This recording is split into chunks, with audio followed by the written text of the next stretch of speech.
O que eu gostaria de trazer para vocês, o que eu tinha mencionado, né, que era a viagem, sobre a história dos direitos étnico-raciais em vias de fato. Ele é um infográfico, ele é bem grandão, e eu cortei uns fragmentos aqui para vocês, também está lá nos textos complementares, ele completo para vocês. Esse infográfico, ele é muito bacana, a gente vê assim no modo panorâmico, né, e também de uma forma bem dinâmica. Esse infográfico, ele foi feito pelo projeto Equidade, que é do Instituto Matos Filho. Ele é o seguinte, a gente vai acompanhar ele juntos, tá? Odeio quando eu abro sem querer. Então, as relações, a história dos direitos étnico-raciais, eventos e documentos jurídicos históricos que marcam as conquistas dos direitos étnico-raciais ao longo do tempo ao redor do mundo. Então, vamos ler juntos? 1761. Em Portugal, o Marquês de Pombal decreta fim da importação de escravos das colônias para as metrópoles. Em 1792, a Dinamarca se torna o primeiro país do mundo a decretar legalmente o fim da escravidão no país. Então, enquanto a Dinamarca, em 1792, foi a primeira, o Brasil foi o último, em 1888. 1794, o Haiti se torna o primeiro país das Américas a abolir a escravidão. Em 1807, a coroa britânica proíbe o tráfico de escravos entre as suas colônias na África e nas Américas por meio do Slave Trade Act.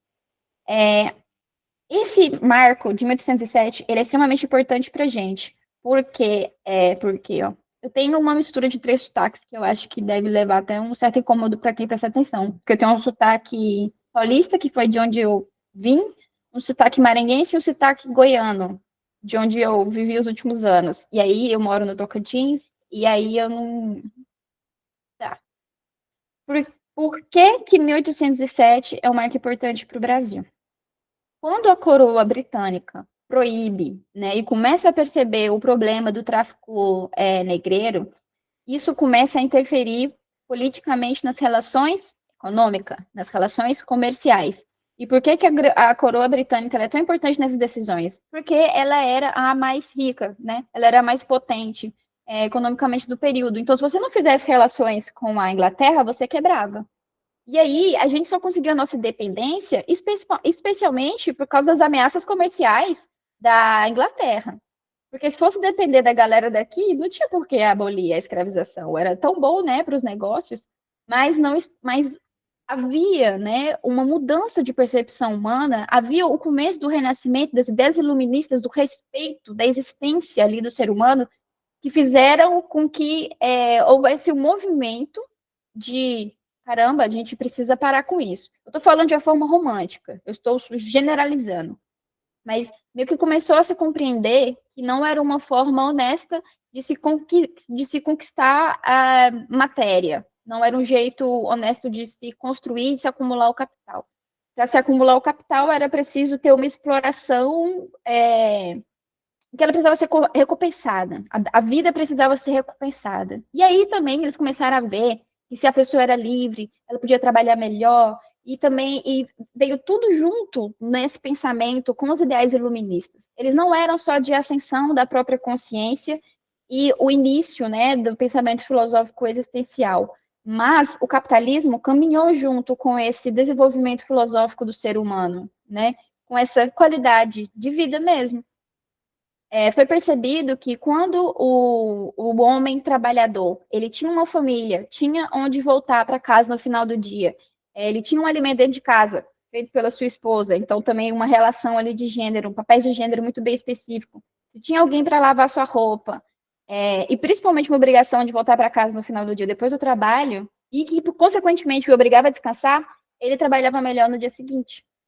Com o desenvolvimento também das universidades, as pessoas começaram a se qualificar, a ciência se desenvolveu, e eu acabei de sair completamente do assunto. Vamos voltar para o infográfico. Vou coçar meu nariz. Vamos lá. 1831. Uma grande rebelião de escravos contra o sistema escravocrata ocorre na Jamaica, influenciando na abolição no país anos mais tarde. Em 1850, é promulgada a Lei Eusébio de Queiroz, no Brasil, estabelecendo medidas para a repressão do tráfico de africanos no país. A lei foi promulgada em 1853, mas nós temos datação de até 1853. Opa, eu tomei muito café. Em 1850, foi promulgada a Lei Eusébio de Queiroz, mas nós temos em nossos documentos, né, da Biblioteca Nacional, em que os últimos navios negreiros são datados até 1853. Em 1871, é promulgada a Lei do Ventre Livre no Brasil, decretando que todos os filhos de escravos nascidos no país seriam considerados livres. Mas o que adiantava, né? Ele nascia e ia para onde?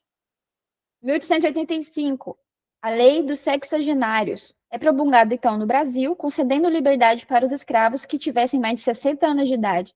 Quem era escravizado que chegava a mais de 60 anos de idade?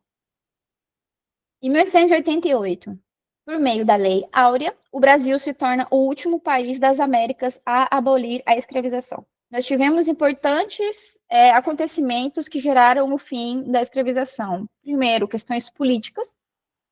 Segundo, o Brasil estava explodindo. O Brasil estava pegando fogo. O que tinha de rebelião, manifestação, de tomada de poder, isso antes mesmo da independência do Brasil, porque a independência do Brasil não foi o camarada lá que levantou a espada e gentilmente concedeu a independência ao Brasil. Ele fez isso, que é para eles terem o domínio e o controle do que iria se tornar o Brasil, porque a independência ela ia vir ou popular ou por vias burocráticas, eu não sei como é que eu posso falar, por meios de lei, né, pela galera que já estava no poder, pela galera dominante.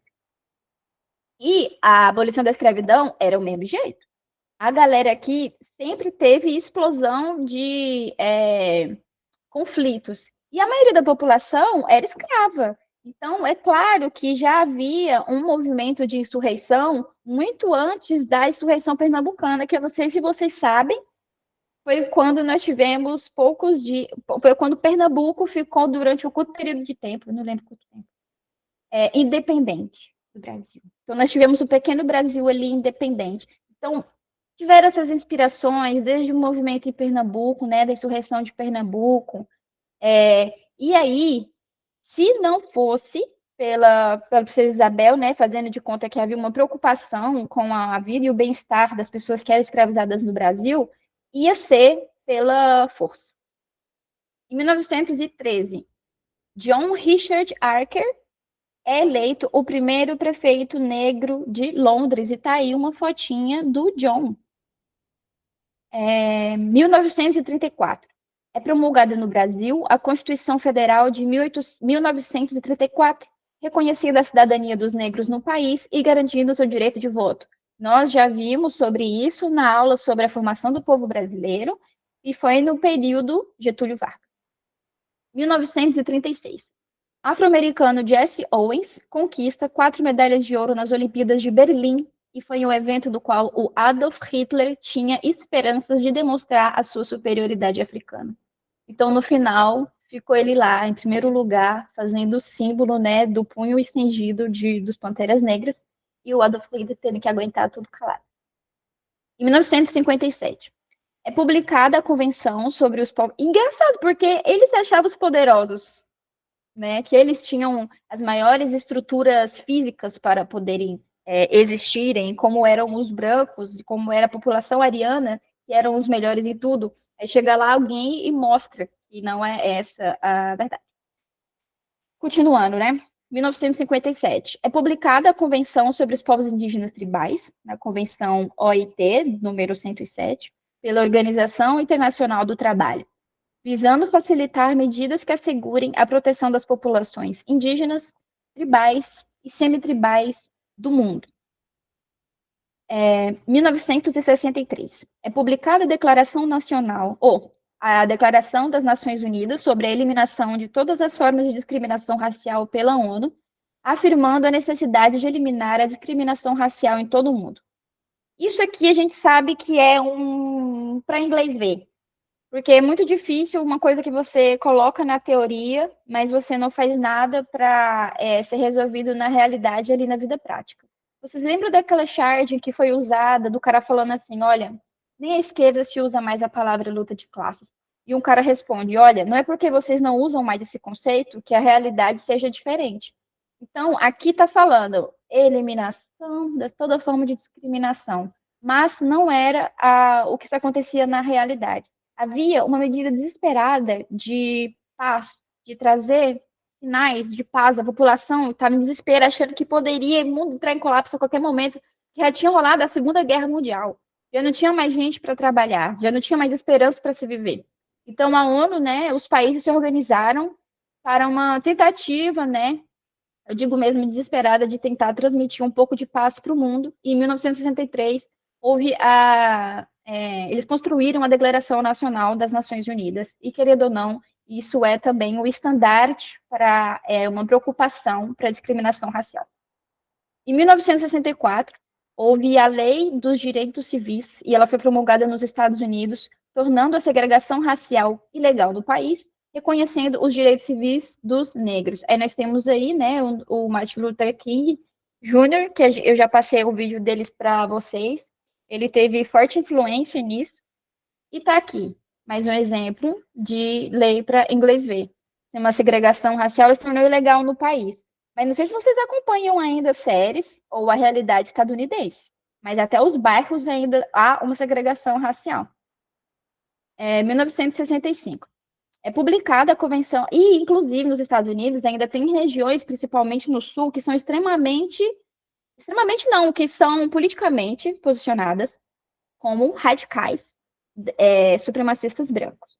Ainda há muito pessoal da Ku Klux Klan, os remanescentes da Ku Klux Klan, ainda há muito pessoal que são chamados de confederados, os rednecks. Os confederados são os maiores, a maior companhia racista dos Estados Unidos, até os dias de hoje. Em 1965, é publicada a Convenção Internacional sobre a Eliminação de Todas as Formas de Discriminação Racial pela ONU, prevendo o combate a todas as formas e manifestações de discriminação racial e promovendo o respeito aos direitos sem distinção de raça. Eu acho que eu leio muito rápido, né? Eu vejo que tem uma crise aqui de profissional. Tá, mas lê mais devagar.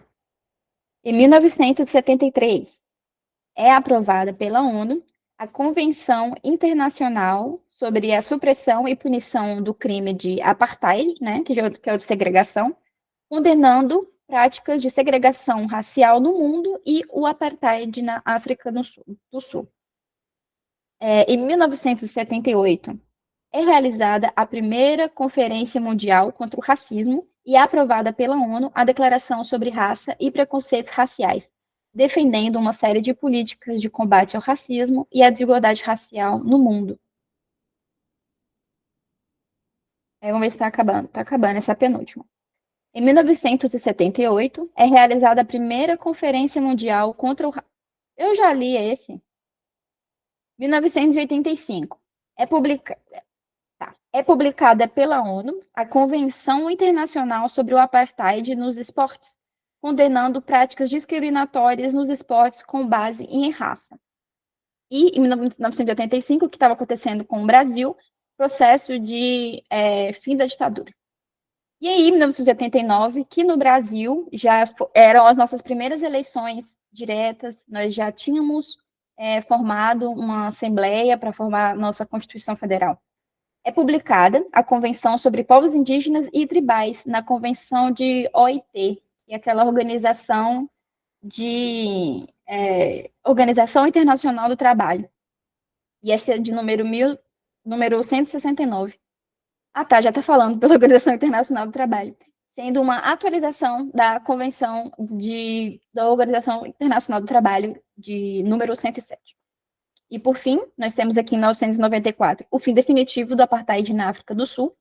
Em 2007, a ONU publica a Declaração das Nações Unidas sobre os Direitos dos Povos Indígenas, reconhecendo princípios como o direito à autodeterminação desses povos indígenas, como povos que têm autonomia para se gerir, se administrar e ter as próprias leis.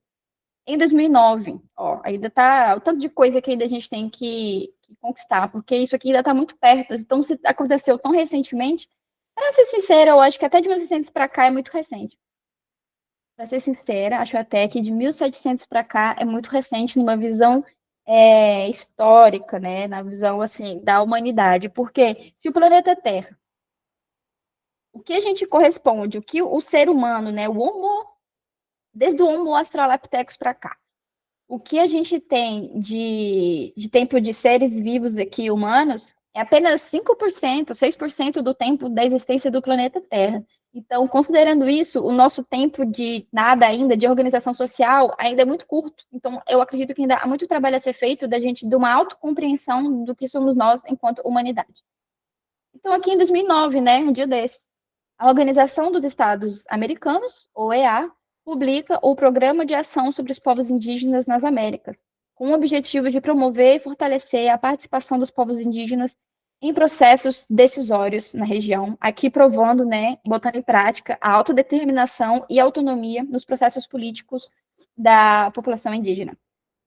E em 2016, a Declaração Americana sobre os Direitos dos Povos Indígenas é publicada pela OEA, reconhecendo os direitos dos povos indígenas no continente e afirmando a necessidade de proteção desses povos. Então, não basta ter uma luta apenas das pessoas que sofrem o racismo, é preciso que sejamos antirracistas. E uma forma de ser antirracista é protegendo, né, e defendendo as pessoas que passam por esse processo de exclusão e de discriminação, tá bom? E, pessoal, essa foram a nossa explanação do conteúdo de hoje. Esse, na verdade, foi o nosso breve histórico sobre os direitos étnico-raciais. E eu espero vocês na próxima aula. Até mais.